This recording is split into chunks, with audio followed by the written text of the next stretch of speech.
Sir Upendra sir, sir వేరే క్యారెక్టర్లు చేయటం మీ పాత సినిమాల్లో కానీ వేరే క్యారెక్టర్లు చేయటం వేరు, రియల్ లైఫ్లో హీరో పాత్ర చేయటం వేరు. ఎలా బ్యాలెన్స్ చేయగలిగారు? ఎందుకంటే అక్కడ నటించడానికి వీలు ఉండదు, మీ క్యారెక్టర్ మీరే చేయాలి. ఎట్లా బ్యాలెన్స్ చేశారు సార్? ఆయన ఏం చెప్తే అది చేశానంతే. ఈజ్ ఏ స్టార్ యాక్చువల్లీ మనకందరికీ. నాకు ఇంతే కావాలి, ఇంతే స్మైల్ చేయాలి, ఇలాగే రావాలి, ఇంతే వాక్ చేయాలి అని అంత కమాండింగ్గా చేశారు. యాజ్ ఏ డైరెక్టర్ నాకు తెలుసు కదా, ఒక డైరెక్టర్ ఇంత ప్యాషనెట్గా చేస్తున్నారు.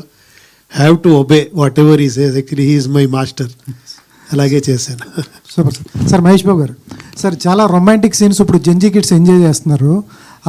ఈ శాండ్లో పుడుకుని వాళ్ళిద్దరు హీరో హీరోయిన్స్ ఎంజాయ్ చేసేది, కానీ థియేటర్లో ముద్దు పెట్టుకునేది ఈయన రియల్ లైఫ్ ఎక్స్పీరియన్సెస్ ఎక్కడన్నా ఉన్నాయి? అందరి లైఫ్లో ఉంటాయి కదండి, మీరు చేయరా? సేమ్.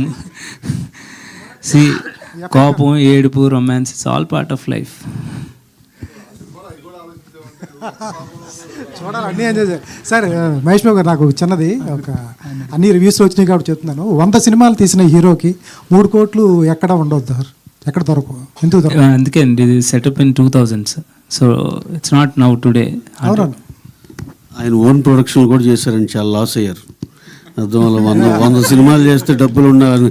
అమితాబ్ బచ్చన్ గారు ఎన్ని చేశారండి? కౌన్ బనేగా కరోడ్పతి ముందులో ఆయన పరిస్థితి ఏంటి? చాలా లోకి వెళ్ళిపోయారు కదా.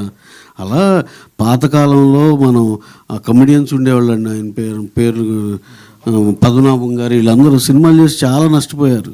చాలామందిని చూసాం అలా. ఈ 100 సినిమాల్లో సారు ఆ క్యారెక్టర్లో మీకు చూపింది ఏంటంటే 25 ఓన్ సినిమాలు చేశారు, చాలా దెబ్బతిన్నారు. అది మహేష్ గారు హియర్. అంటే సినిమాలో డైలాగ్స్ చూసుకుంటే, అంటే త్రివిక్రమ్ స్టైల్ ఆఫ్ డైలాగ్స్ కానీ అంటే అవన్నీ చాలా బాగా కనెక్ట్ అయ్యాయి ఆడియన్స్కి.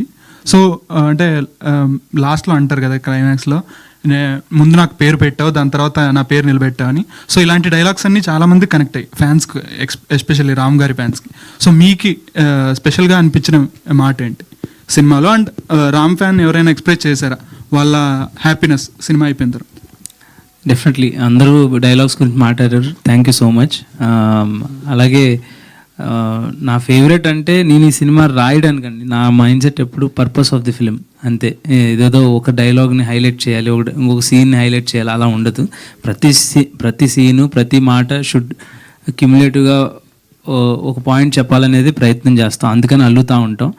నేను ఫైనల్గా నాకు నచ్చేది అంటే నీ గురించి తెలుసుకుందామని వచ్చి నా గురించి నేను తెలుసుకున్నాను అనేదే మనం ఈ కథ యొక్క కోర్ సెన్స్. అది that's my favourite. Upendra sir,